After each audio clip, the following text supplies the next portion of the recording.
Hi everyone. Thank you so much for coming for today's stream as well. It's been a while since I've been able to stream, but just so much has been going on here at the shrine and also like in general, just in life. It's so much has been happening.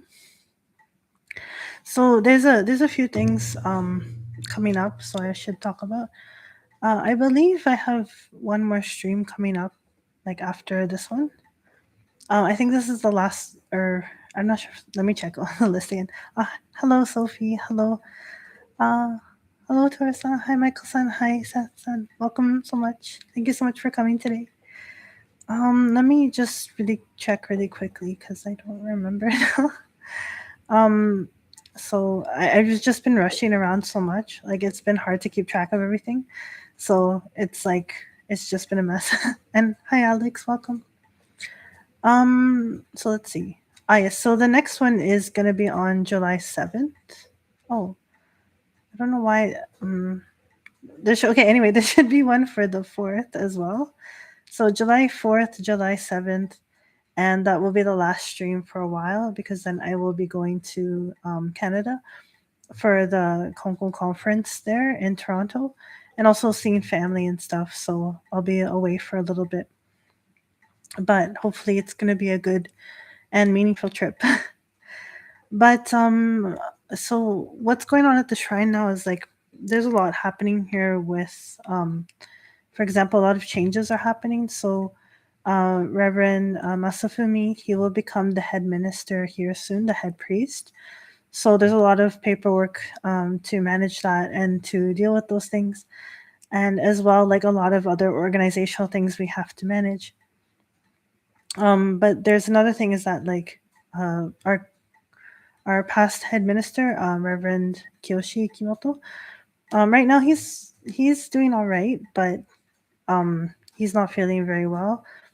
So we're handling all of the matters related to that, and it's a lot of it.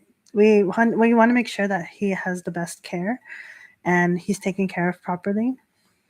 So for a while he was in the hospital, but now he's come back home.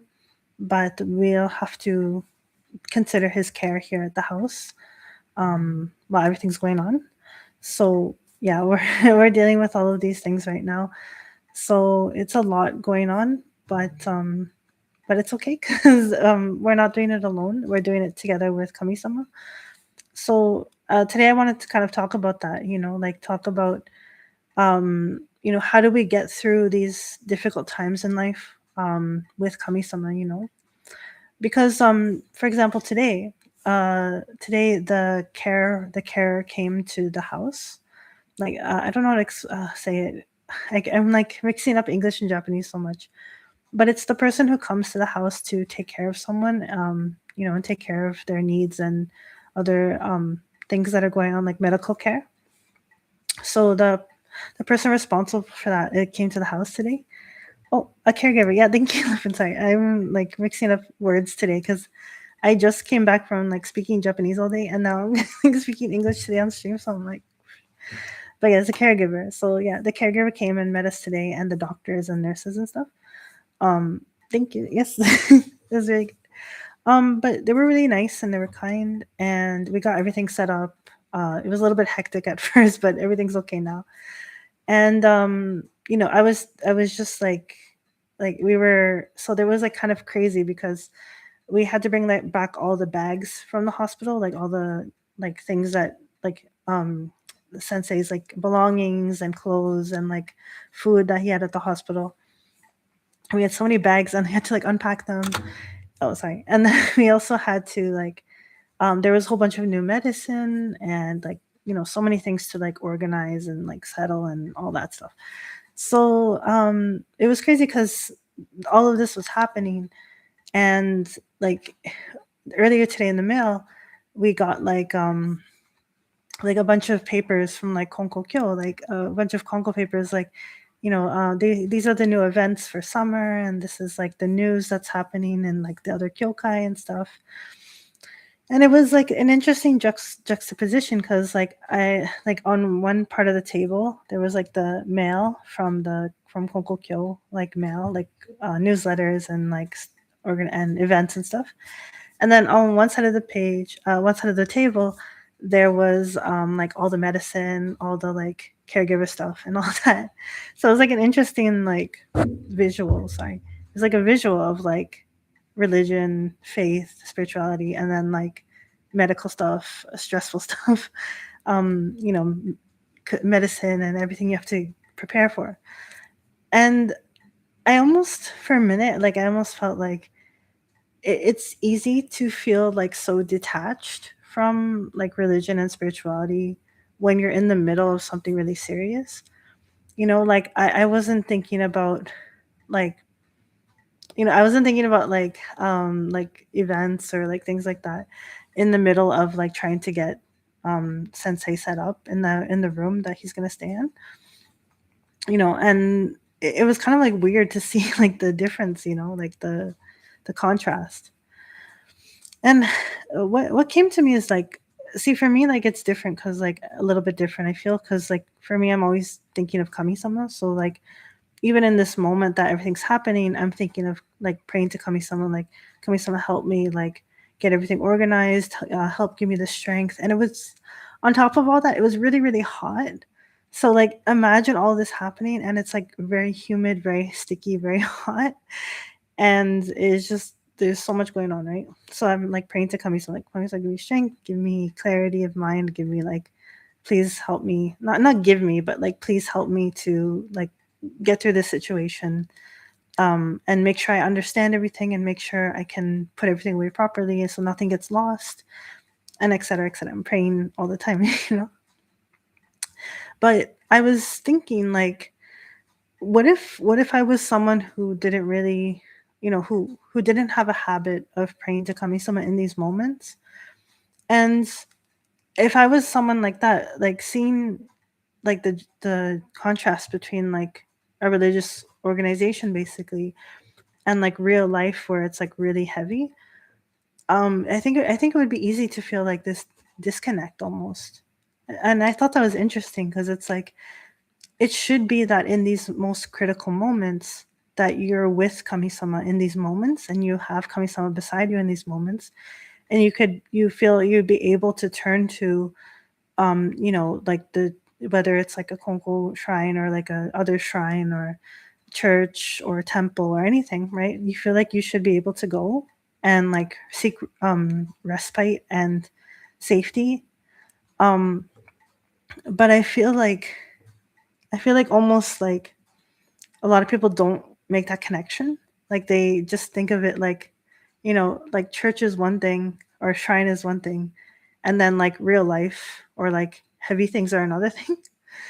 I've experienced that a lot with people, like when they're in like a religious mood or like a spiritual mood, that they kind of get involved more with like the shrine or like another place. But then like if real life happens, it's like, oh, now I can't do like shrine stuff or like spiritual stuff. Like I can't because there's so much going on.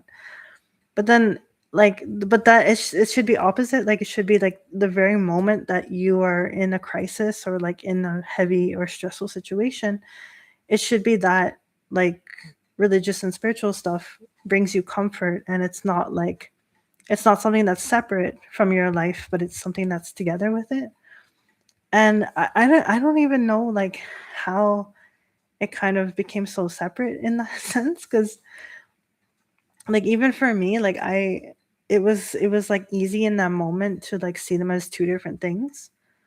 But then I'm like, no, but they're not they're not two different things, they're like if we're going through this situation, it should be that you want to, connect more to the shrine or the hiromai or any religious place, right?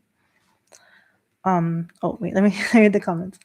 So Lupin says, as someone who worked as a caregiver for a few years, I think it's the epitome of faith. You may not be consciously thinking about faith in that moment, but you're living it in your actions. Ah, yes, exactly. Exactly. And Torres says, 100% caring for people who are at their most vulnerable is such an undervalued job. It is so much. Like, it's so much. you know, like when my mom was sick, like I was her caregiver, like was basically just me giving her care in her end of life. And there was a lot that goes into it, like it's not just like people imagine that it's like, oh, it's just like, I have to feed them and bathe them and like clean them up and that's it. And it's like, no, you have to like make sure they take their medicine. You have to make sure that they have all the right equipment. You have to make sure that like everything is logged, like what happens, their symptoms, and like there's so much that goes into it. And you have to make sure that they're like comfortable and like be able to like know who to contact if something comes up. And it's like anything can happen in any minute, so you can't just like like just it's not that simple, right? There's a lot of things that go into it. um oh, yes. And like, yeah, and so like in those moments it's like there's a lot you have to think about, and there's a lot you have to consider, and there's a lot like you have to plan for as well, and for the future situation. So like for a lot of people who don't have like prior experience or prior like or especially if they're younger and they're not as prepared for it, it can be really really overwhelming. And I feel really like, I don't know, I want people to be able to feel like they don't have to feel overwhelmed like in those moments. And like even though it is overwhelming, that it's not like that. It's just that is all that they should like, or all that they feel like they have to focus on. There's like, it's important not to forget like a sense of spirituality as well, like when you're in the moment of caregiving. And like you said, Lupin, like you're embodying like your faith and spirituality while you're caring for another person at their most vulnerable. And same that you said, Tora, as well.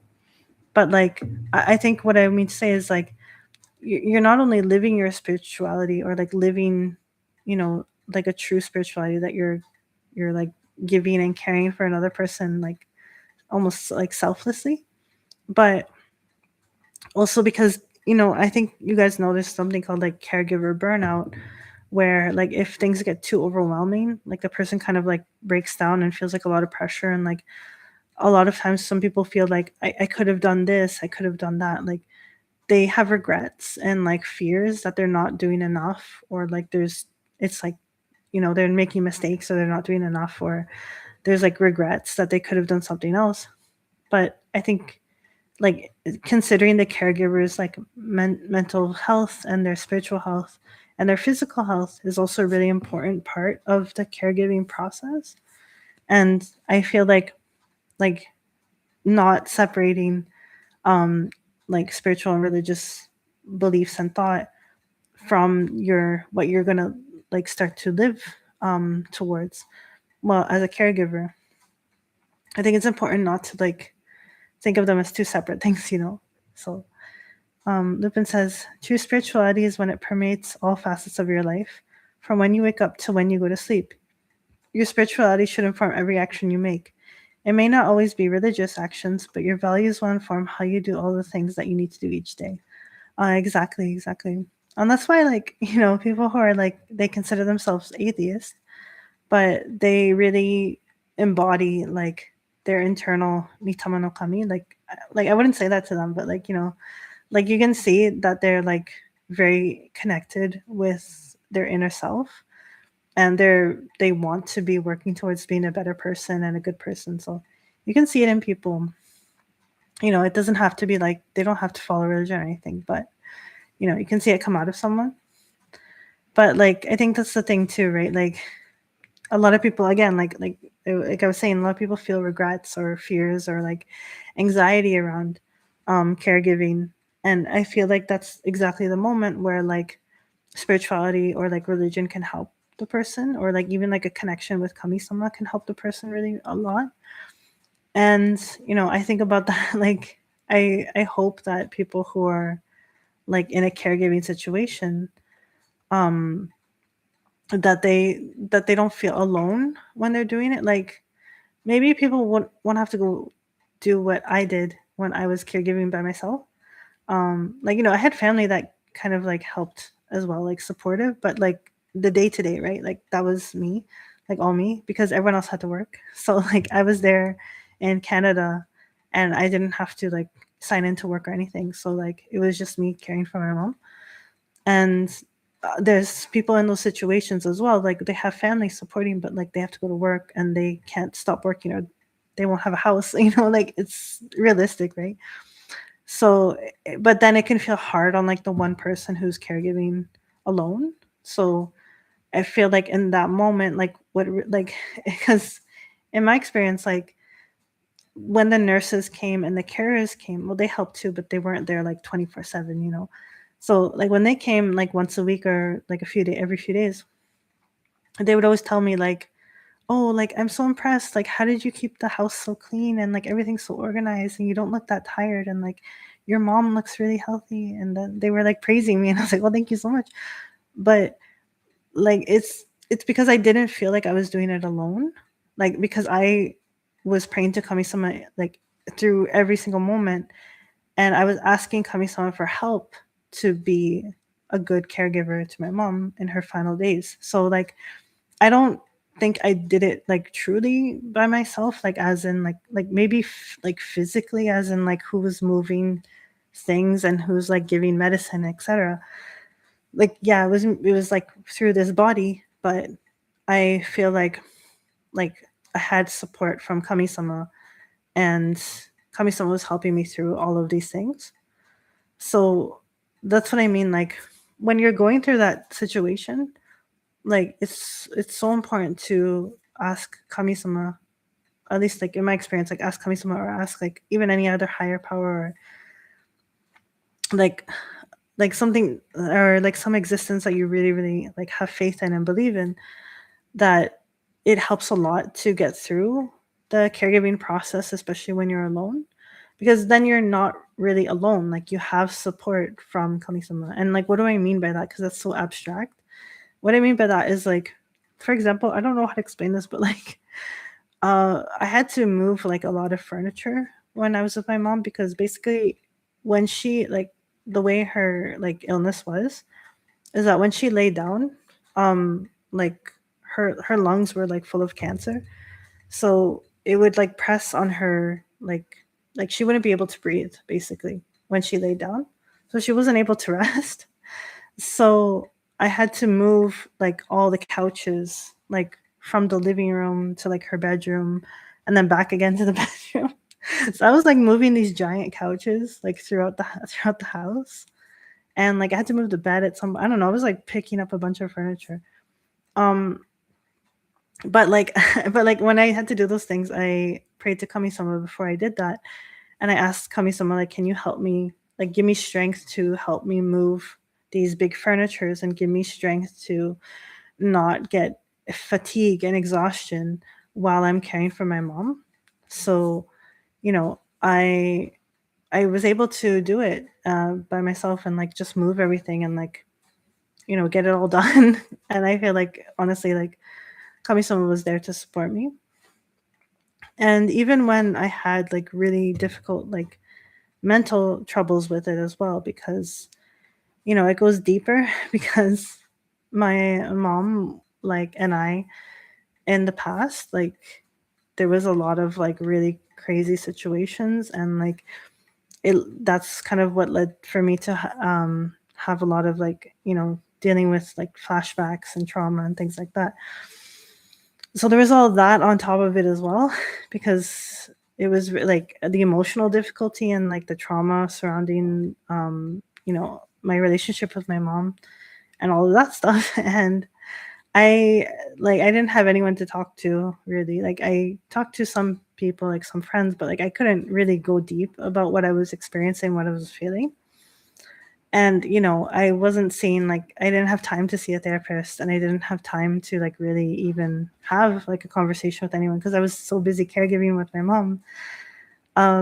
But that's again like where my like prayers to Kami-sama really helped me, and because I knew that Tenchikano Kami-sama was listening to me, and like all of my feelings and thoughts. So like even though they were very difficult, I felt like someone was there listening to me, like that someone was Tenchikano Kami-sama, and they were helping me and supporting me emotionally by me feeling like Kami-sama was listening to those feelings, and allowing me the time and space to process them. And it was very helpful because, yeah, I didn't really have anyone to talk to or like anyone to rely on really. So I just relied on Kami-sama, you know. So it was kind of like that.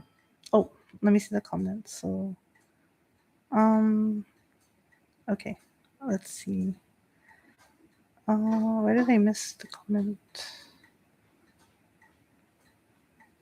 Okay, so Lupin says, caregivers, especially with their family. Oh wait, hi Lee first. Hi, welcome to the stream. Sorry it's heavy today, but it's okay.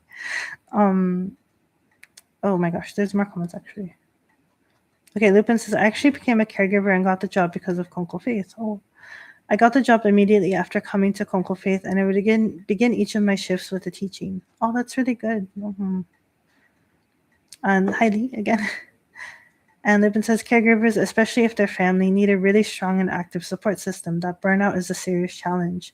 Yes. Tora-san says, caregiver burnout is so real. Going through this with our son too, because his needs are so high compared to an average kid his age. Nobody can be that on all the time. Yes, exactly. Tora-san says, my faith helps me get through the emotional burden, but without family and community support, it still feels overwhelming. Yes. No, definitely. Like, that it gets hard, you know, like like I'm saying, you know, I got through it with Kami-sama, but I'm not saying that was easy, you know. It just made it so like I didn't completely collapse. But I felt like, I don't know, I felt like I had some strength to get through everything, you know. But I think the biggest problem with the whole situation around caregiving is like our modern society is not built for really like for this situation, you know, because it's always expecting us to go to work, pay the bills. You know, there's no time to get sick yourself. There's no time for like anything. You just have to keep going to work for every single hour and then commute as well if you commute.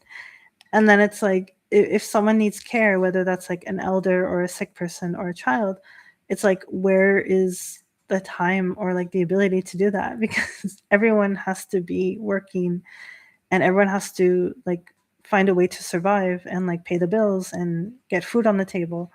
So it leaves very little room for like actual caregiving. And it's just so much, like it's just too much, you know. And it's like if we lived in like maybe if it was like the past, like maybe we lived in like a more closer knit community or like different kind of society, it might be easier to have support and help.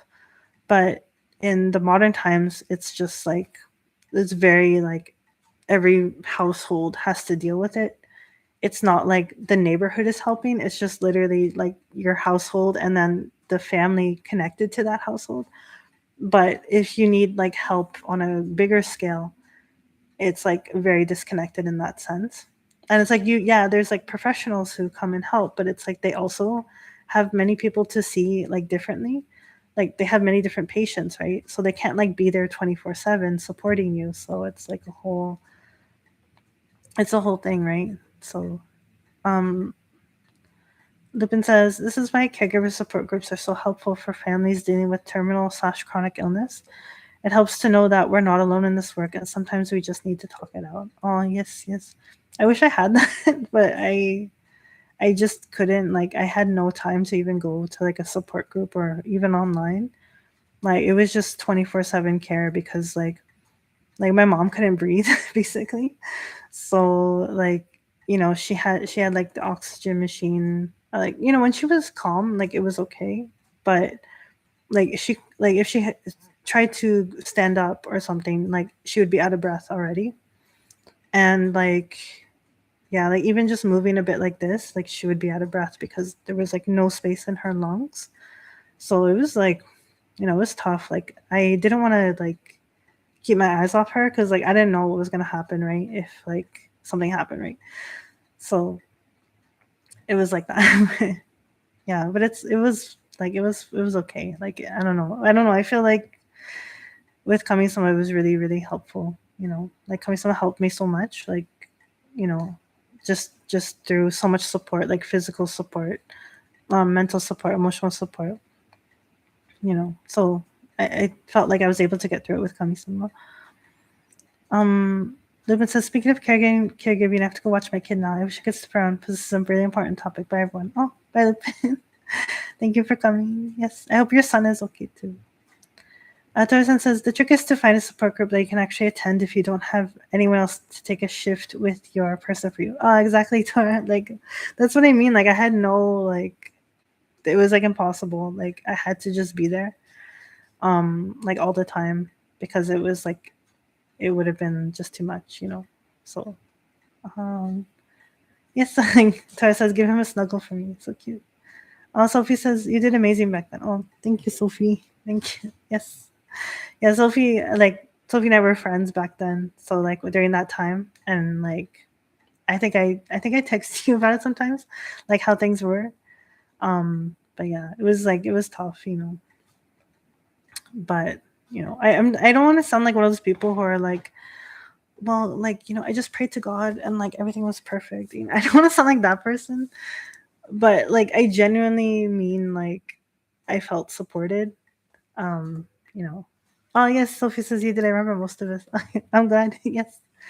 Yeah, it was a crazy time back then. This was 2021, so it was like 5 years ago by now. It was long. It was long, but not that long ago. But yeah, like yeah, I don't want to sound like one of those people, like who's just like I just prayed and everything was okay. Like it wasn't like that, but it was just like active connection and like communication with Kami-sama. And like I don't know, maybe some people might say like, oh, that's weird because like Kami-sama is just like a thing that's like around us, but they don't actually like intervene that much. I'm like, no, I think that they did. So because like if I think about it, right, like Kami-sama, at least like Tenchikano Kami-sama is like everywhere, like going everywhere through the universe, and that includes like in my own body.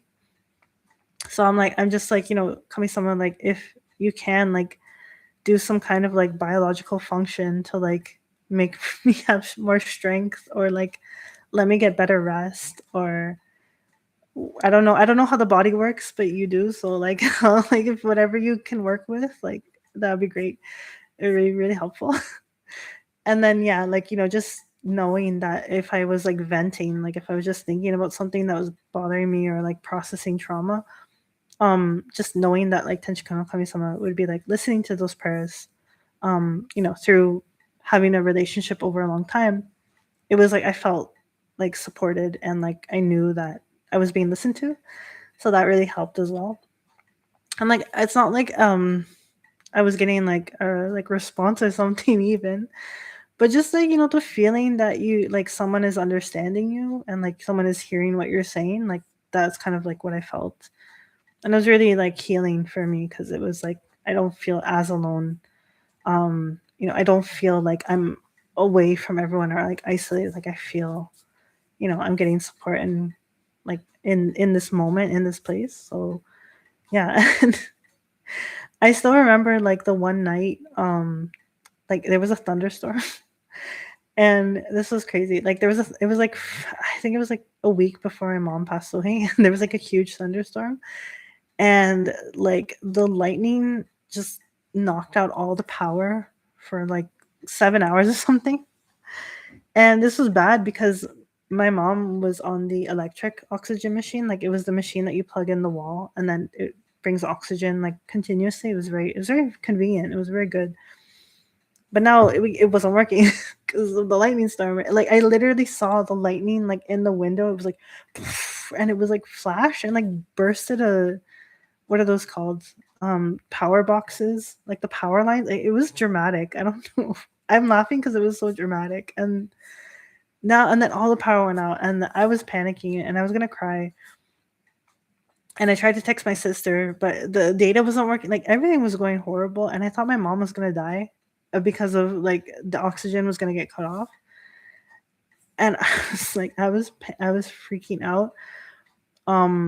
But I was like, Kami-sama, like, what do I do? And then Kami-sama was like I felt like this reminder of like the emergency oxygen tanks. So I brought them over, and they were like these huge like Victorian era like canisters. It looked like something out of the 1800s. and I was like wheeling them over, and somehow I managed to like read the instructions and like set it up, and then my mom was okay. Like I was panicking more than her. So it was kind of funny looking back, but it was fine. Like I got it all set up, but like I feel like in that moment, like I would have panicked too much, and maybe I would have made a mistake, or like something really bad would have happened. But like I feel like kind of like praying to Kami-sama was like calming my nerves and like helping me have more clarity in my mind of like what to do, like get the thing, turn it on, hook it up, like then she'll be okay. Like it was just like it was very simple, but like in that moment with like the dramatics and the thunderstorm and like I didn't know what was happening. I was just like I was just all over the place. So then, and plus I was like tired a little bit and like it was just a lot, but I managed to do it. And then it was just like it was just so much. And then the whole night, like we were just in the dark, and I had to get candles too, and I didn't know where the candles were, but then I couldn't light the candles where the tank was because the tank is like sensitive to flame and like heat. So it was like otherwise it would have exploded. So there was just so much in that moment. But even in those like chaotic, like emergency kind of moments, like that's what I mean. Like Kamisa kind of like calmed my nerves down and helped me like have a clear head, like figuring out what to do. There's gonna be moments like that, like in any caregiving position, because like you don't like the unexpected can happen anytime. You try to mitigate as much as you can, but you don't actually know like what kind of stuff that can happen. So it's like important to kind of like that connection I had with Kami-sama also helped me have like that clear mind to do the best I could. Sorry. Sorry, I sneezed. But it was like that. And there was like other moments too where like I swear it was like there was so many other emergencies that came up like like I thank you because Tarsus Gesundheit. I'm trying to remember. I'm trying to remember ones that are like not as like scary or like sad. Like, oh no, it's okay. I know what you meant, Gesundheit, but it's okay. Um, but yeah, just like there was so many things, and it was just like it was just it was just so much. But but that experience with my mom, I don't like feel anger towards it or like you know grudges or like bad feelings. I mean, like I feel a little bit of like sadness. Some like of course, like I feel sadness because it was like very difficult, and it was hard, to just be there by myself. Like I still remember there was a lot of like the hard part was like at night because like it was quiet and my mom was trying to sleep, but she kind of got some sleep in. But then I would just be like in my room and like it would be dark and like I would be alone and I would be thinking about so many things. And that's like, that's like the really hard part. Because like at least when you're active, like when you're caregiving, you're active, it's like you can just focus your mind on like what to do. But like when you're like in the quiet and you're like alone, it's like all these thoughts come up. And that part was really hard too because it's like that's when like it really gets to you, like the regrets, like oh, shit, I could have done this better, like maybe it was too I made a mistake here, or like is it my fault that something etc. So there was just a lot, and that part was really hard. But again, like I feel like instead of letting my thoughts spiral, I could just like there was a point where I would like stop myself and just like start talking to Kami-sama and say to Kami-sama like, today this and this happened and I don't know if I was okay. And then like, I would just start to explain my feelings and stuff like that. And that was a lot more healthier than just like ruminating and like letting the thoughts like spiral into like worse feelings and like tiring myself out as well. So I feel like it really helped in that sense too. And thank you, Michael, the Gesundheit too. Thank you. But yeah, like I don't know, like because like I don't know, 'cause, like I just want like I just feel sad because I feels like a lot of people take on a lot of burdens, you know, I was doing it. I was taking on a lot of burdens, but if I didn't know Kongo Faith and I didn't know like about Toritsugi and like you could just talk to Kami-sama, like if I didn't know about any of those things, I would be I would be in a really different position than I am right now. Like I would have probably had like I would have been in a situation, so it would have been bad. So I'm like I'm always really grateful because I know that like practicing Konko Faith and like knowing that I had a connection with Kami-sama like really saved me, like saved my mental state and saved my emotional state and like my health as well. Because I would like I wouldn't be so depressed that I wouldn't eat or like I wouldn't shower or like things like that. Like I would keep going because I knew that like I had to take care of myself while I was also taking care of my mom. So it was like all that stuff, right? But if I didn't know Konko Faith or had a connection with Kami-sama, like none of that would have been possible. Cause I like especially for me, because I was dealing with like CPTSD and like memories of coming back to Toronto and like flashbacks like all the time from like interacting with my mom and like just the high stress and the unknown of like what would lie ahead. And then it was also summertime, so it was very hot and humid, and we had to figure out like how not to like collapse in the heat because there was no air conditioner. So it was like so many things at once. And, dealing with the nurses and the doctors and like the medicine and like so like if Kami-sama wasn't there, like I would be in a situation. But that's why I kind of want to share this story because it's like people don't have to take on the burdens alone. Like they don't have to be stuck in such a like a horrible situation, like even if it is like objectively really hard and really bad. But you like if you have that like trust in Kami-sama or like trust in like knowing that there's like an existence that will like listen to you and care for you and like support you, then that then you don't have to suffer as much, and it can really help. And like I think that's like another problem of like the modern society, because it's like if you say that to like a random person, they're gonna be like, that's just imaginary fairy tale, like you're soothing yourself with like a make-believe best friend or whatever. Because I know people, they're like really cynical and they're really like they don't understand, right? They don't really understand it, and that's okay. Like I understand, but that's the problem with like the modern society, because it's like society tells people that like anything at all like spiritual or like religious is like all like a fairy tale, la la, like Santa Claus land. And it's like, or like you're like a religious freak or something or whatever, like people say really mean things about it. And I've seen it a lot, like in religious communities. It's not like that. Like people understand more a little bit, but some people go the other extreme, like they get too religious. They get too intense about it.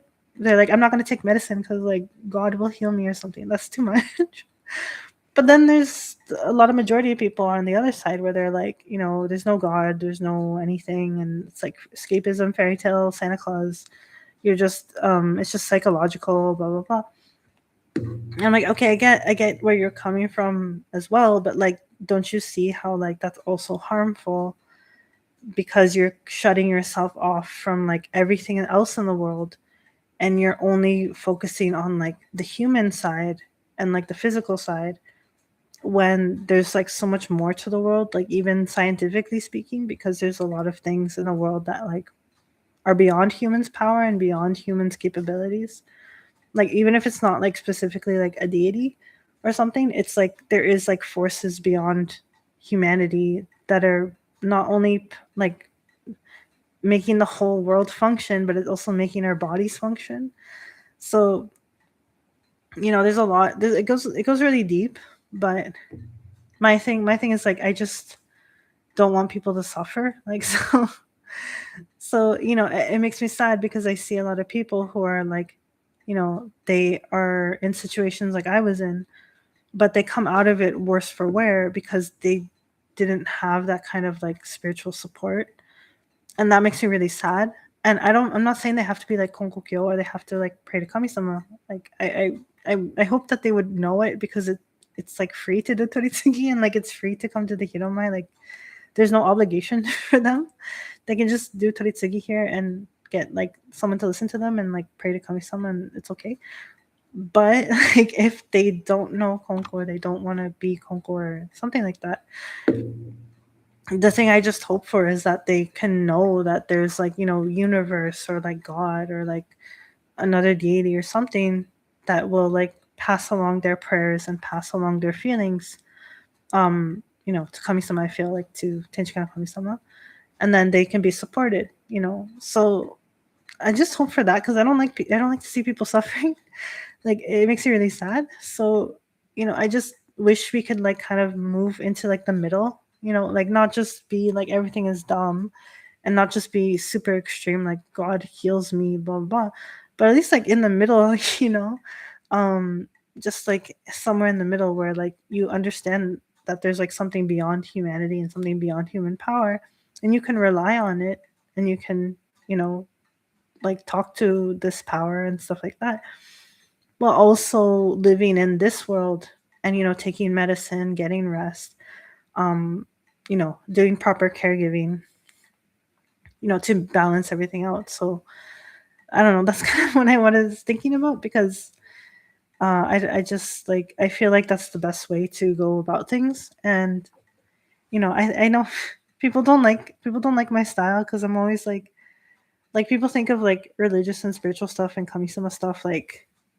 this, like lofty, like very ritualistic, spiritual, special. But I'm always like dragging it like into our world, like no, just like pray to kami-sama anywhere, like anytime. But some people don't like that, but I think that's the whole, like I think to me that's the whole reason, like we should be connecting, because it's our daily lives. Like we have to manage our daily life somehow. And yeah, there's a lot, we have our own power, we do and we should do, but sometimes there's things beyond our capabilities, and it's okay to ask for support, and it's okay to rely on kami-sama if you don't have, especially not only if you don't have another person to rely on, but even if you do have people to rely on, like it's okay to keep relying on kami-sama for other things too. And then the like shared burden is also lightened, because you're kind of like keeping everyone together, with the strength you get from relying on kami-sama. So it's kind of like that. um oh, let's see, Tora-san says, I still have regrets about both my mom and uncle, who passed in 2020 and 2020 respectively. I think it's unavoidable. Even if you take on everything and do everything perfectly, it's natural to still wonder what could have happened differently. Yes, so much. I notice a lot of Americans, especially, have only had experiences with religious people who have spiritually extreme or ultra conservative views, and they assume anyone who is openly religious is that. Exactly. That's what makes me sad. Like like, because then it's like you can only choose A or B, right? Like people think that they think if I'm religious, I got to be like really extreme, and if I'm not religious, then I got to be completely secular. But it's like no, you don't have to. You can just we just do both. You can just do both. You can be like a really secular person and like secular things and silly things and like I was gonna say kudaranai thing, like not as like important things. Like I don't know how to explain this, but you can be that, but you can also be like really deeply spiritual and connected to kami-sama and like the divinity. Like you don't have to be one or the other. So it's just, it's just like that. But yeah, Tora-san, you're right. Like Like I still have regrets now. Like even after everything I've just said, I still have regrets. That I could have treated my mom better, or I could have done something different, or I could have helped her better. There was this one time, well, not this one time, but like there was the time when so basically my mom, she wanted to pass away at home, and she was actually going through, like, we're talking about maid, assisted passing. We're talking about all that stuff, and she actually went to pass away at home. But and I was doing everything to make sure that could happen, because I knew that if things got too severe, she would have to be moved to hospice in the hospital. So I was trying everything to make sure that she could, like, stay at home, and I was doing everything possible. But on the very day the doctor came to visit our house to, like, check on my mom, and he was like surprised. He was like, "Oh my god, like, the house is so," like, he also, like, said nice things about my caregiving, which is, I'm glad. And he was, like, shocked that my mom was kind of doing really well considering the situation. I was like, "Oh yeah, and, like, my efforts are and coming someone's help is, like, helping." I was really glad. But in that, like, very moment, my mom started to cough really bad. She was, like, coughing, coughing, coughing. And then the doctor was like, "Are you okay? Are you okay?" And then he got really worried, and he called the ambulance. And then the ambulance came to bring my mom to hospice, and it felt so bad because I know she didn't want that. And I was like, I still, like, feel insane about it, because I'm like, could I have said something to the doctor? Could I have done something different? Could I have, like, why was she coughing so much that day? And I'm like, but like, my conclusion to that, even though I still regret it a little bit, my conclusion to that was that, maybe that was just how things had to be. I don't know, but the fact that the timing was, like, that specific, that, like, the very day, because the doctor hadn't seen us for, like, months, like, and that was, like, the day that he decided to come, and we had everything ready.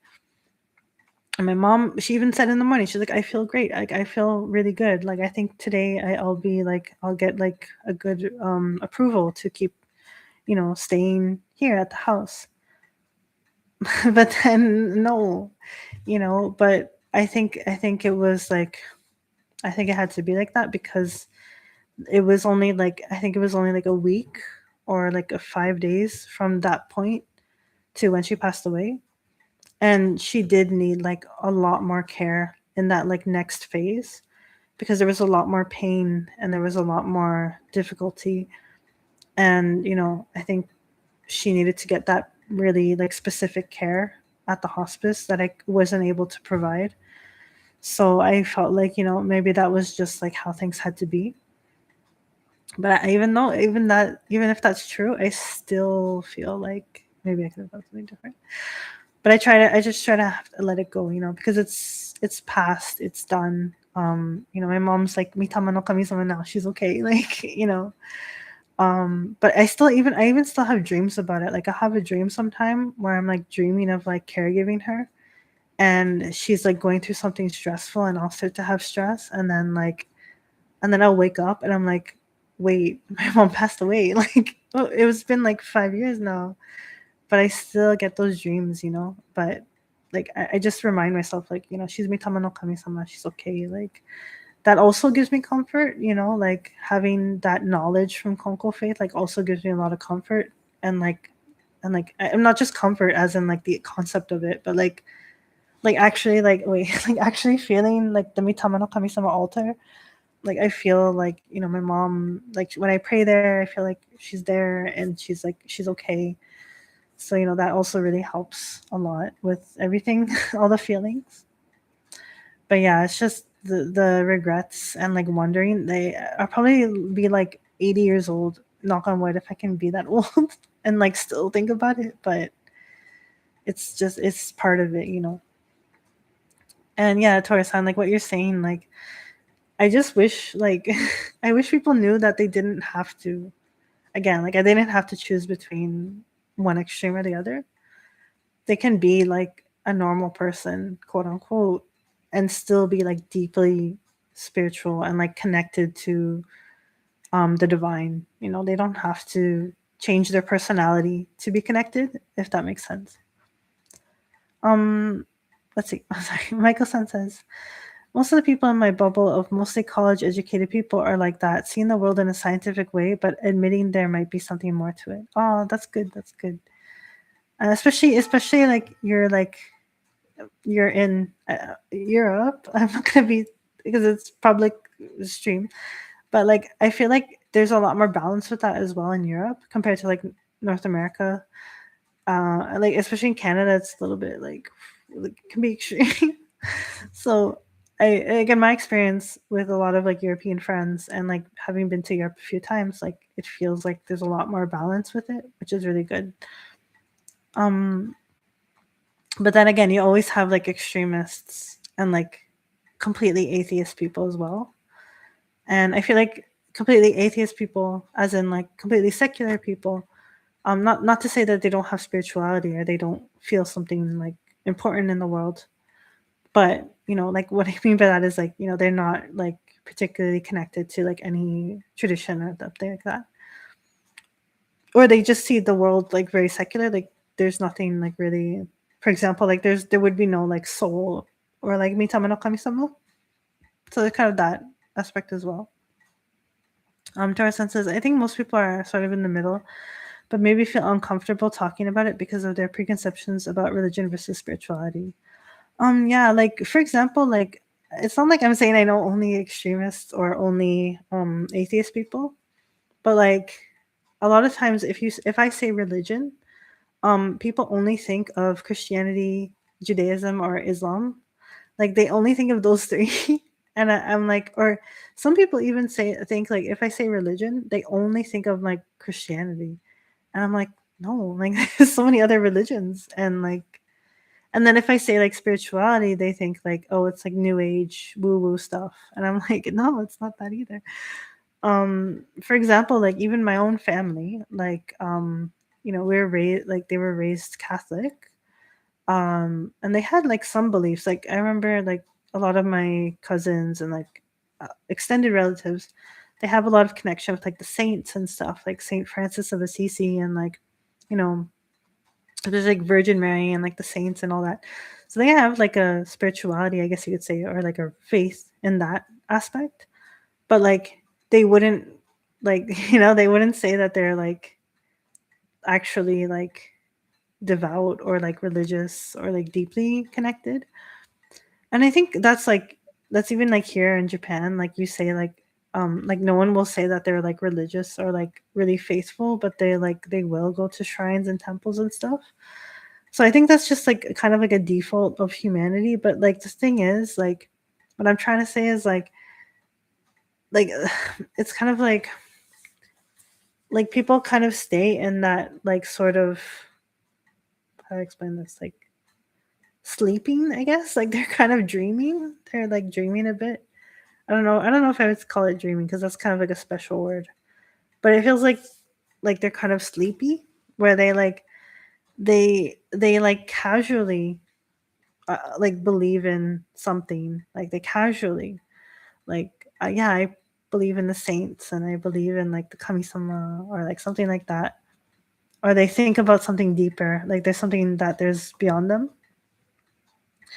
But when it comes to like a crisis, like caregiving or like illness or like something really huge in life, very few people would like think about kami-sama or think about the saints or think about spirituality or religion. And that's what I'm trying to say. Like, even since the beginning of the talk is like, it's very hard for people to like kind of like integrate their like kind of like very like light or casual understanding of like religion and spirituality, and like really like kind of root it into their real lives. Because it's like for example, like my cousins, right, like they'll like, oh, like I love Saint Francis of Assisi and like I go to the church and I light a candle for him, and I feel like whenever I see a deer I think of him. And they're like that's like very flowery.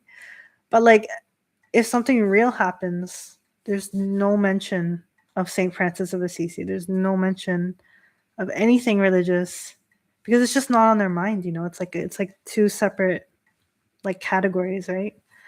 So that's what I'm trying to say is like even a lot of people are like that, but it would help if they were able to understand like they don't like it doesn't have to be like separate like that. Like they can integrate that belief and that faith into actual like help and support in times of crisis or times of difficulty.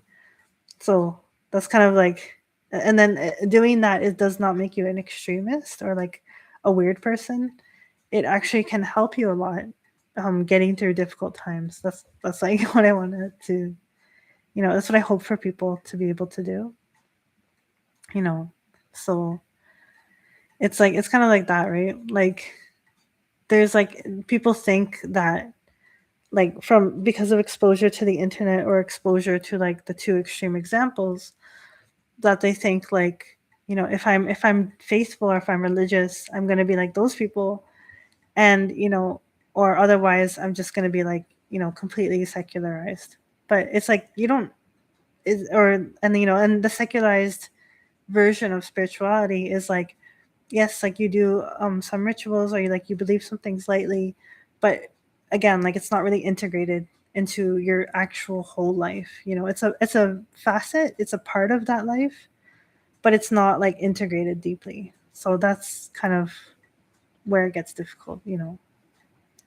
So yeah. Tori-san says, I think most people are sort of the middle. Oh, I read that. Sorry. Yeah, exactly. Mike says, seems like the coughing was a will of Kami-sama. It could have been much worse if she stayed at home. Yeah, I think so too. Like, that's my conclusion at the end. Because especially the care that she had to go through at the hospice, like I couldn't have provided that care. Like, what I mean by that is like there would have been no like medication strong enough to ease her pain. Like it had to be like the IV, and you know, she like it needed to be like the special bed and like nurses being able to come, and I just it wasn't possible, you know. So yeah. And our son says, I agree, Michael. The timing is very telling. She was comfortable until the doctor needed to know it was time to move her. Exactly. Lex says, oh, wait. Lex says, different countries in Europe. Oh, no, sorry. It keeps like jumping. Sorry. Michael says, we all live with different regrets from past lives, and I really get why you have yours. It's okay to have regrets. It's just a part of life. Thank you for sharing the story. Oh, no, it was my pleasure. Yeah, yeah, that's fine. Like, regrets are totally natural, you know, just it's important not to let them consume you. You can't let regrets like weigh you down. You just have to live with them and try to let them go. But they're natural, you know. Mike says different countries in Europe have different approach towards this topic. There are countries where it's much more difficult, especially with those with very strong conservative Catholics, like Spain or oh, I don't know. Wait, hold on, hold on. The translation. Wait, let me see. Approach. It's like it's in Japanese for some reason. Oh, but yeah, but I know what you mean. It is very different. But then, like, I know like a lot of people in Spain, and they're kind of pretty much more moderate, even with the Catholicism. Um, you know, sorry, something happened on my computer. Um, and even in Italy too, like they're like in the villages, like you get like really intense Catholic people, but then like in the city, it's like people are like I don't know. It's like, yeah, so it really depends. But like you know what I mean, like in North America there's kind of like the evangelism, and there's like the new kind of movements, and like there's a lot of like how do I explain it? There's a lot of stuff about like racism intermixed with that because of like things like that, you know, what is whiteness, for example, and like how does religion tie into that whiteness, and then that's where things get really really weird. um and I don't think Europe really has that, unless I'm wrong. I mean, unless somewhere it has that, but yeah, there's a lot of that aspect tying into in North America. Torsten says, I think it's the US fault that Canadians are so shy of religious talk. I'm so sorry, Canada. Oh no. It's okay. I mean, Canada is weird because like you'll like in Toronto, like like it's just no one, like everyone's pretty much like globalized. But then you go into like the really rural towns like up north, and it gets kind of weird. It gets kind of weird with like religious stuff, and like again, like it ties into the whole like like all that racism stuff too, and like it gets weird. And I guess it's everywhere, right? Like rural parts and like city parts. Rural parts kind of end up kind of in their own bubble, and then cities end up having like really more globalized and balanced views. So it really depends, right? Michael says here in Czech Republic, we have this muddy atheistic religion where people believe in many sorts of stuff. Only like 5% of people really care about the true Christian values. Ah, yes, yes. Yeah, that's like Toronto, honestly. Like people just like have so many beliefs. They like have different viewpoints. And it's again, like it's like I said, it's like a facet of their life. Like they just like let me think about religion, and then they kind of think about this like their own idea. But then it kind of just stops there. So yeah. Torsten says full Catholics are my favorite kind of Catholics. Oh, same, same. Um, Lupin says I'm back. It's snack time here, so I can chat with my kids eat. Oh, welcome back. Hello. Mike says bon appetit. Lupin says, I'll tell you what, when my mom passed away in 2020, faith was at the center of how I dealt with it.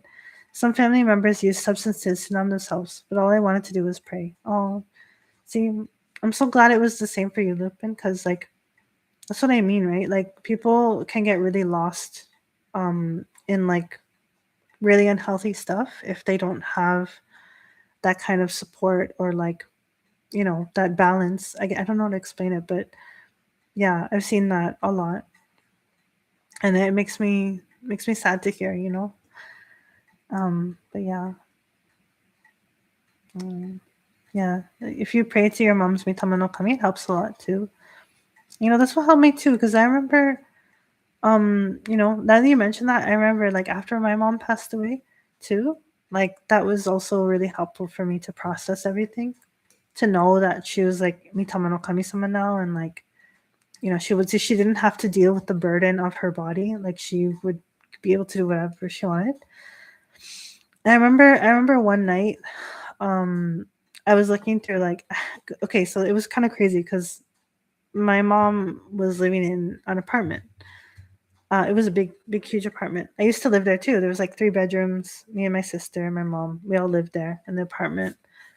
But because she was the sole owner or the sole tenant, I guess you could say, like the person on the paper, when she passed away, we had only 1 month to get everything ready to move out.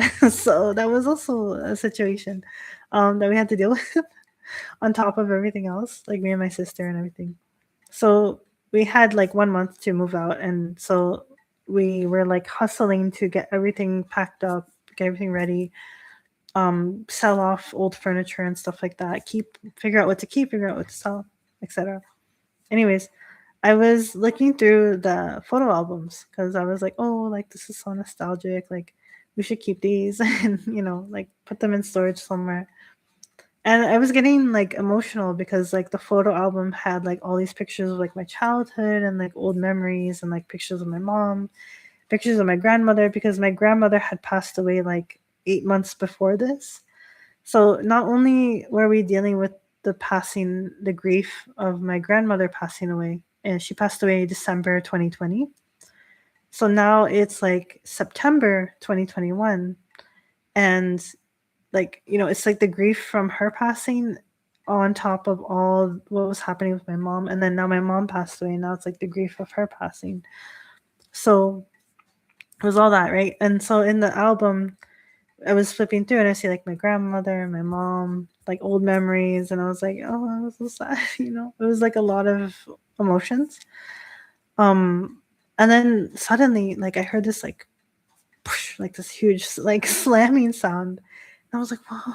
I was scared out of my like my dramatic moment of like sadness, and I was so scared. I was like, what was that? Because I was the only one in the apartment now. And then I kind of felt like it was like my mom, and she was saying like, don't do that. Like, don't look at photo albums. You have to go to sleep. It's like 2 o'clock in the morning. I feel like she was telling me like just stop and go to sleep, and it's not the right time to be like sad about this. You need rest. And so I felt like my mom was saying that to me from this like scary noise. And so I was like, okay. So I put away everything, and then I was like, okay, I'm gonna sleep now.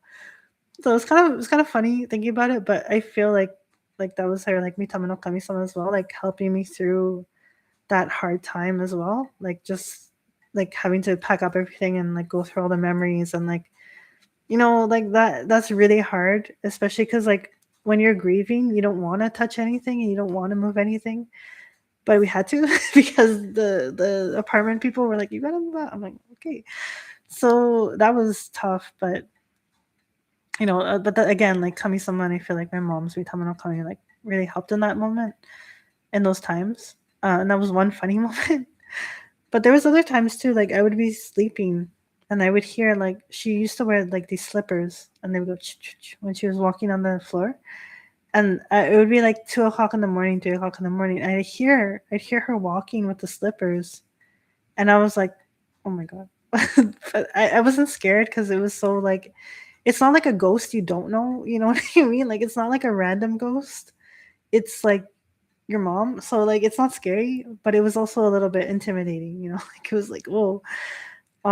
Like these strange kind of like, I don't know if I call it paranormal. It's just kind of normal in a sense because Mitama no Kami.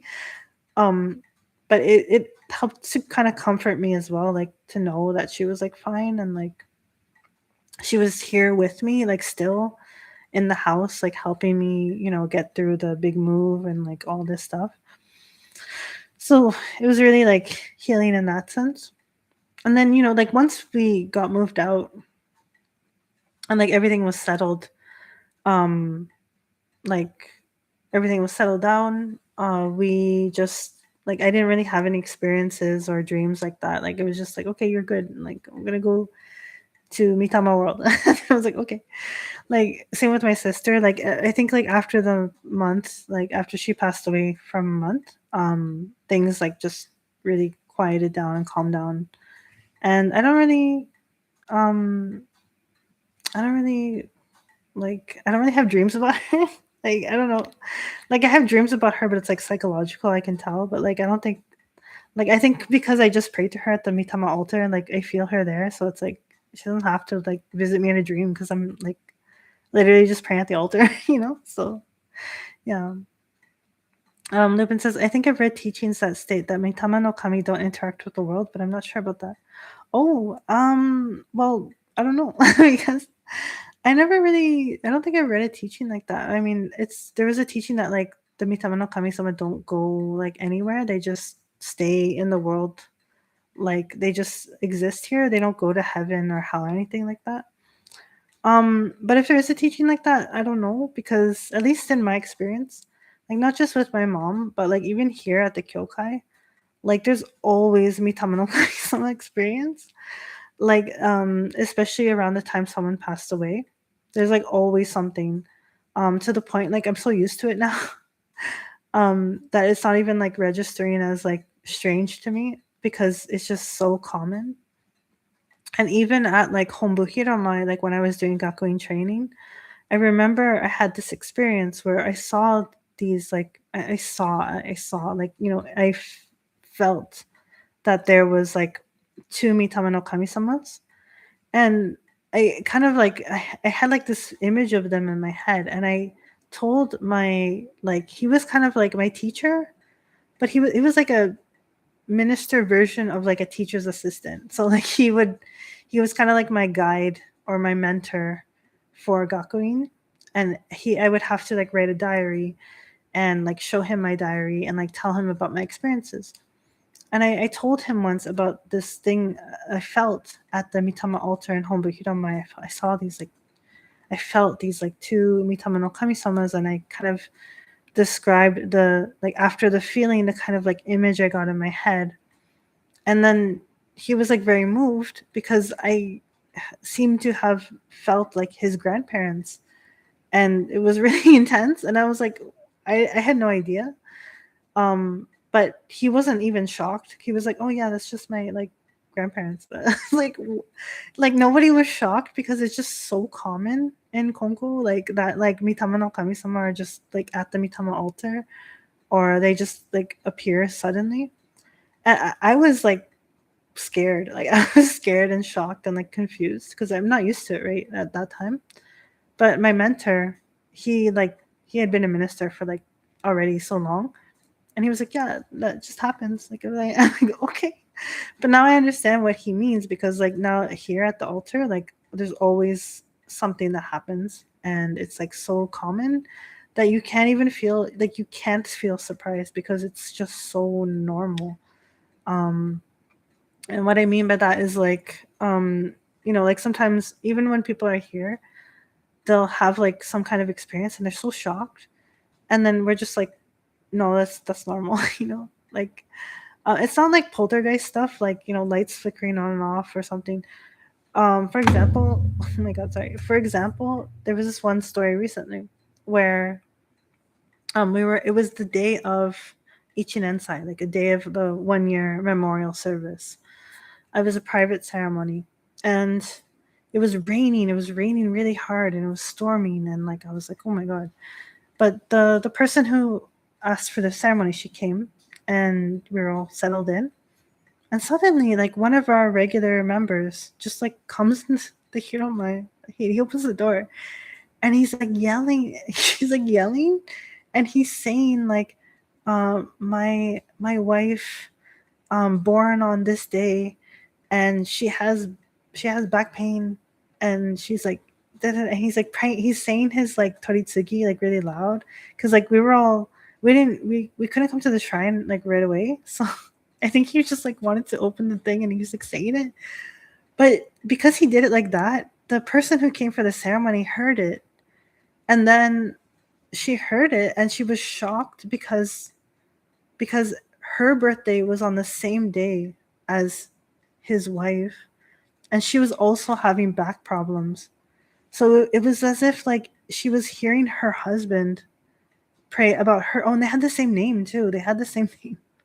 So it was like she heard her husband praying about her, but it was like not her husband because it was just a regular worshiper. But it was like on the day of the ceremony, like literally it was like 5 minutes before the ceremony started. And he came in and he said all that, and she was shocked because it was like her. Like she thought it was like she thought she was dreaming because she was like, what? And I thought I was dreaming too because it was just so weird coincidence. I don't I shouldn't call it a coincidence. I feel like it was like kami-sama, like divine arrangement, like the mitama no kami-sama. It just felt like that. It was like so. It was so intense, like, and then and so like we were just it's like a situation like that. Like it's not like a poltergeist, like lights flickering or anything. It was just like this serendipity of like connections and like and musubi that like something will happen like that, and it's just like it's just intense. It's just intense. But then it's like, well, this is like the mitama no sekai, like the mitama world is just really like it's just like that, especially when the person grieving is like really like they're really struggling, and they don't really have kami-sama to rely on or anything like that. Like they're really going through it. And I feel like they're like the loved ones, like the mitama no kami, they're like they have to get through to them so they can know for sure like they're okay. Like my mom, when I was grieving, like she's like, I have to get through to her to let her know I'm okay. And once she knows I'm okay, then I don't have to like go out of my way to send a message, right? So it's kind of like that, but it just happens a lot. So I don't know. There is a teaching, like the experiences are also there. So it's like that. Oh my god, sorry. There's so many comments. Wait, sorry. Okay, so Tora-san says this isn't really Konko, but it does seem like when people pass on, they like to go visit their important people and places one last time. Ah, yes, so much, so much. Tora-san says this is incredibly silly. I am convinced my mom came to play Mario Kart with us one night. Oh, we hooked up the old N64 and we were just having some fun, but the AI for Toad kept showing us up. Oh my gosh. And I told my husband, my mom loved this game. Toad was her guy since the Super Nintendo version. She always played him. Oh my god, that's amazing. No, I feel it was definitely her. Like from all the experiences I've had, like that would happen, Like it was just like that's something that would happen with Mitama no Kami-sama, like from the Mitama world. I think she did. Like she's like, I want to play the game. Use my guy. I want to use Toad. So yeah, that's awesome. Thank you for sharing too. Thank you so much. Mm. Lupin-san says, I think it was Rev Soichiro Otsubo who taught that it's all Tenchika no Kami-sama, and that when people experience Mitama no Kami, it's actually Kami-sama tricking them. Oh, yes. My wife told me that she's been having dreams of our late cat and the sensation of a cat in our bed when our living cats aren't there. The other day, she told me she thinks our cat is trying really hard to get through to me. Oh, yes. The morning of the day, she told me that the sympathy card the vet sent to us after our cat's passing fell from the wall twice when I was sitting in the room. Yeah, I think so. Honestly, like I would feel so because it's like even if there's like no experience or like even no dreams, like sometimes you'll just get like the memory or like the thought of like a person you've lost or a person who's passed away. And then like from that thought, it's like you kind of start to like it's kind of like a domino effect of like experiences, and then you're like you feel like they are trying to like say, like I'm okay, things are okay. And even it doesn't matter if it's like a human or like cat, like your cat or a dog or anything. Like they all have mitama no kami, so they can all try to communicate with us from the unseen world, from the mitama world. And yeah, so about Reverend Otsubo's teaching, I mean it's true. Like all the mitama no kami-sama do come from Tenchika no kami-sama. Like what that means is like how do I do that? Let me draw this. Hold on.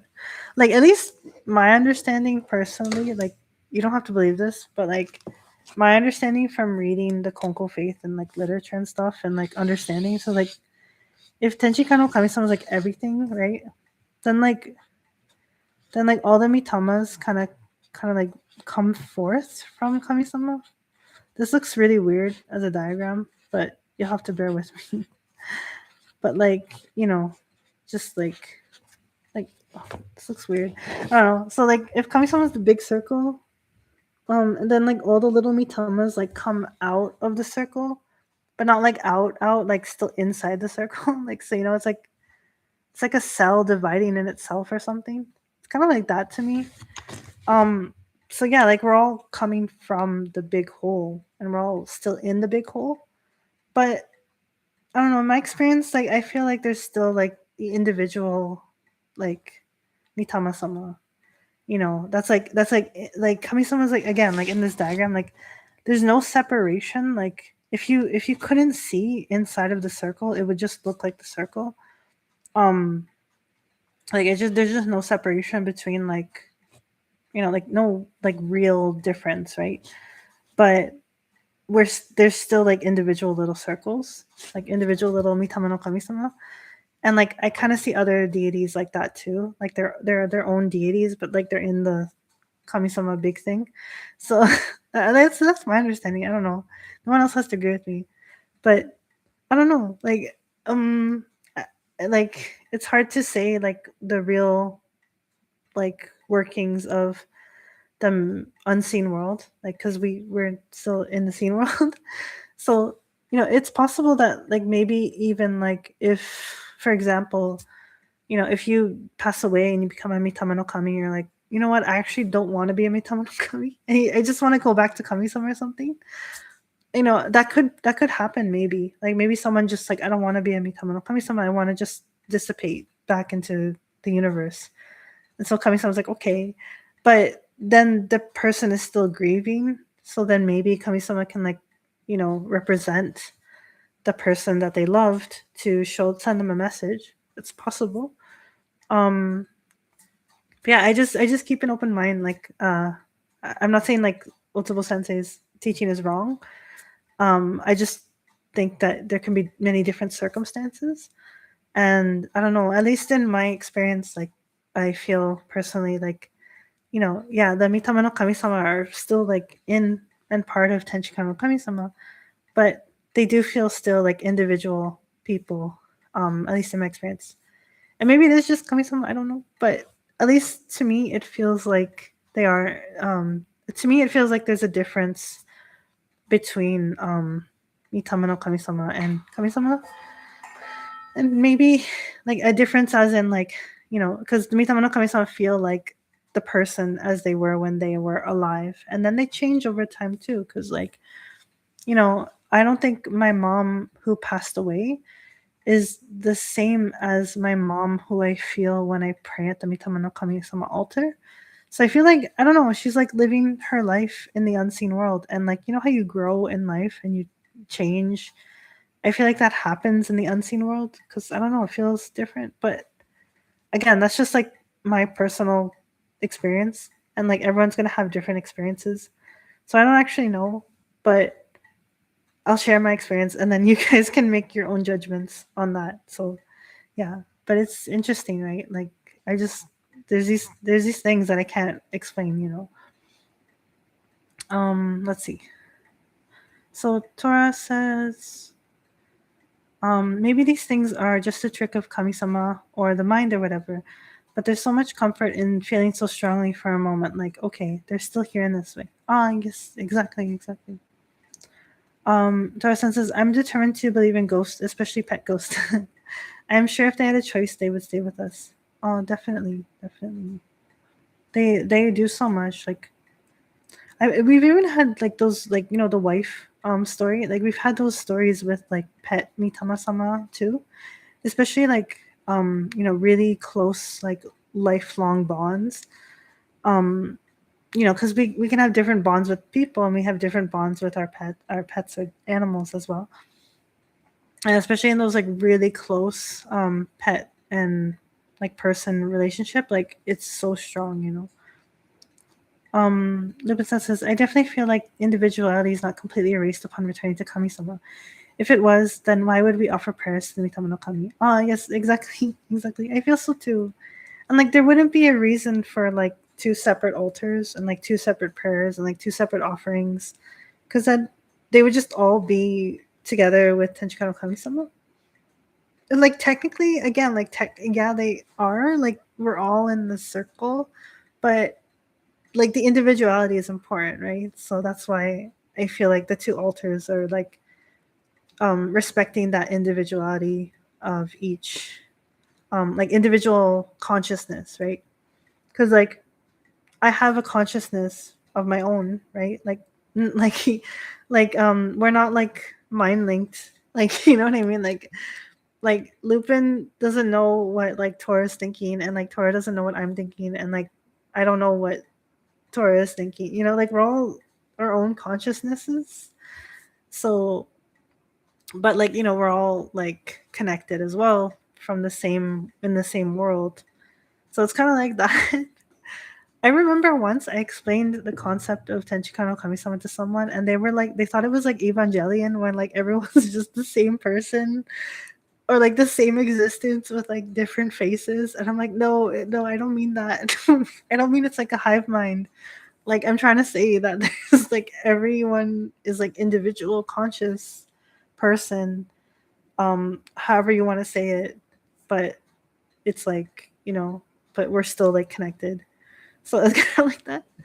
But yeah, I feel like in my experience, like the consciousness that I would call Tenchika no Kami-sama is like a different consciousness than like my mom, so or like me or another Mitama no Kami-sama. So it just, or another deity.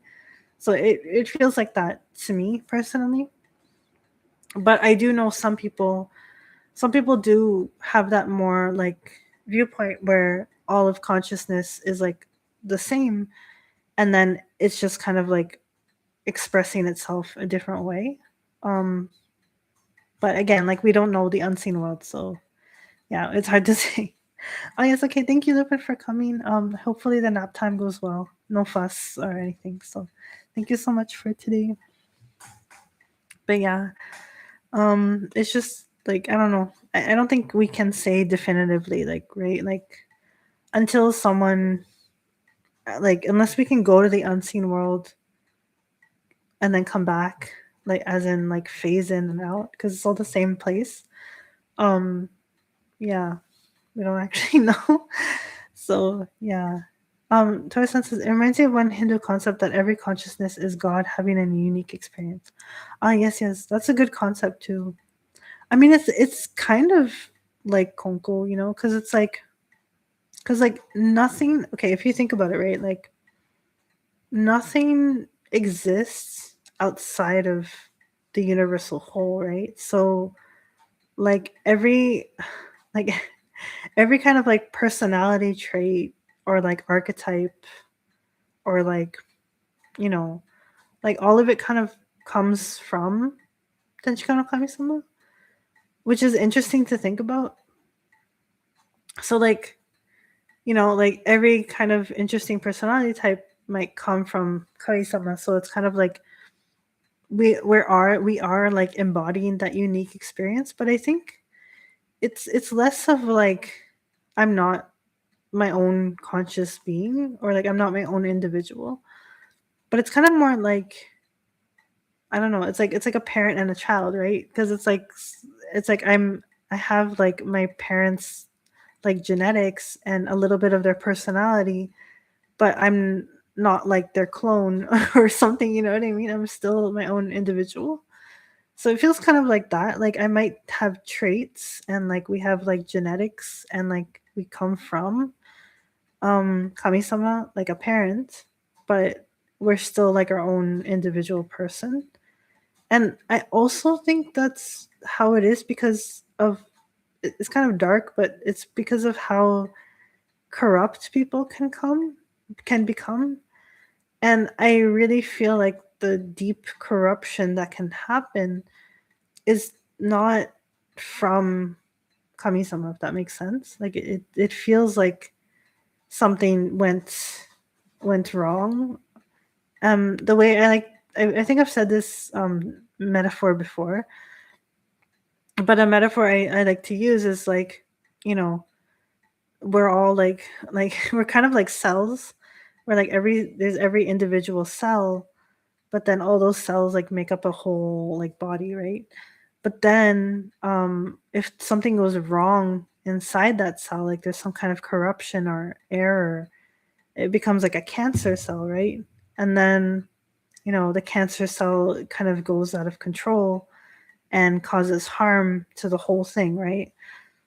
So it kind of feels like that, like when we become corrupt, when we kind of lose our kami nature and we commit like bad actions and like I'm not even saying like morally wrong, like you know what I mean, like not like like lying like for example lying or like stealing, like they're kind of morally gray stuff. Like if someone lied to me, I'm like, okay, well, why did you lie to me, right? Like because it's not always bad. But what I mean by corrupt things, it means like really really bad things, like like you encroached upon someone's autonomy, or like you violated someone, or you've done something really cruel and really horrible, or like you've used your power in a corrupt way and it caused the deaths of many people for no reason. Like these really heavy, deep, like really horrible things. It feels like kind of like a corruption of like our inherent divinity. It feels like a distance from it, and it kind of feels like that can happen, and that's kind of like what you'd call like evil, right? But evil is not like an outside thing that comes in. It like arises from like like a domino effect of like choices and like not feeling regret or not caring, so it's complicated, right? But it feels like that. It feels like we're kind of like coming somewhere, like the cells in a way. But you know and like everything that we come from is like inherently part of Kami-sama's like personality or aspects, but it can go awry too. Like it can go weird too. So that's kind of my like understanding right now. Maybe it'll change in the future, but it's kind of like that. Um, yeah. So Tora says, I remember watching a video that was like, if you're actually divine and chose this life, what is the current situation trying to teach you or give you a chance to experience? It isn't always a helpful thought pattern, but it does make minor inconveniences seem much more like opportunities. Oh no, yes. I actually I actually like that like theory in like in a concept way, because I'm like, yeah, like, I can choose my like life, like I'm a god that chose my experience, and I've come here to learn, and it's like it feels very like intense and like beautiful, like it's so romantic kind of thing. It's like even your hardships are like something you like knew you wanted to take on even when you were like a soul, and it's like feels really good. But then I'm like, and I kind of feel like maybe that's like maybe there's some truth to it, but then there's too much like really bad stuff, that feels like, like maybe if there was no corruption, it would be like that, but I think that there's just so much like corruption, and there's so much really really dark things in the world, unfortunately, that it's like I think it's a little bit more complicated. But I do like it though. I do like it because it's like, it kind of gives you more autonomy over your situations in life, which is good. Because it's not good when you're like, oh, I don't have to do anything because like it's all God's plan or something. Like that's not good. But it's good if you feel like you have some kind of autonomy, like you have your own ability to, how do I explain it? Like, you have the ability to how you react to things and how you handle things in life, and how you rise to challenges, right? Like that's so important. That's like a key. We have to be able to do that. But again, there's just like sometimes there's things beyond our control, beyond our circumstances. And I don't even mean like illness. I mean like bad things, like bad things from like human corruption. And then people have to suffer for it, and it's just really bad. And it's like then you can't even have autonomy to get through it, because you're under this like oppression, that so it's like that's like sad, but it does like you can kind of like look at better things. I mean, inconveniences are like difficulties. You can look at them like opportunities to grow, which is really really good, because I like doing that too, right? When I have like minor inconveniences or like troubles, even, like I can't even think of one now, but but like, I do look at it that way, like, okay, now I will rise to the challenge and like be able to grow from this and like become a better person that I can be proud of because of these challenges, right? Because if life was only like perfect, like nothing went wrong, you had everything you needed, everything was peaceful, we wouldn't actually be like we wouldn't actually have a catalyst to like change or grow as people. We would just kind of be like, like just normal. But then we would be prone anyway to kind of like, um I don't know how to explain this, but like it's kind of like the like just stay as the same eternal thing forever. But yeah, it's good to have things that challenge your beliefs, challenge your mindset, make you grow as a person, so it's kind of like that. Tarzan says ADHD means I'm late all the time, so I'm like walking around. I'm like a walking around inconvenience, so I need a good outlook on those things. Oh no, yes, exactly. No, but it's exactly, yeah, because it's like, it's gonna be difficult, but I understand so much. Like, oh my god, I've been through so many situations where it's like, I don't know, dude. So, but yeah, I think it's okay when you're like doing something on your own. Like, you have to do an errand or something, but like when there's other people involved, it's like a whole situation. It's a whole situation to manage that. So I'm hoping that you'll be able to manage everything okay. But yeah, it's too much. Oh well. Oh, sorry. I think it's. Oh yeah. Okay. So I kind of went overtime, but it was a good stream today, and I hope I know it was a little bit heavy, but I hope everyone also enjoyed the stream and had some good talks and good comments. So yeah, thank you so much for coming today. And I just the main thing that's important for I wanted to say was that like try or like try more to know that no matter what you're facing in life, Kami-sama's gonna be there with you, and you can just talk to them anytime, tell them anything, ask them for help, and it really helps. So yeah, and you don't have to feel like you're like being weird about it. Like it's just think about it like naturally. So yeah, but thank you so much, everyone. Yes, thank you, Sophie. Thank you, Tora. Thank you so much. Thank you for sharing as well. I really appreciate everyone sharing their stories too. Thank you so much. Yes, thank you, Rai-san. Thank you, Michael-san. Yes, thank you so much. I know it's heavy, but I think it's important to talk about as well. But yes, thank you so much. And if you're waiting on me for like a email or a message, please, I'll try to get to everything tomorrow. Just today was very very hectic. So, and the last weekend. So yes, but thank you so much, and have a good evening or good day wherever you are. Yes, thank you. Take care, everyone. Bye bye. Bye for now. Bye.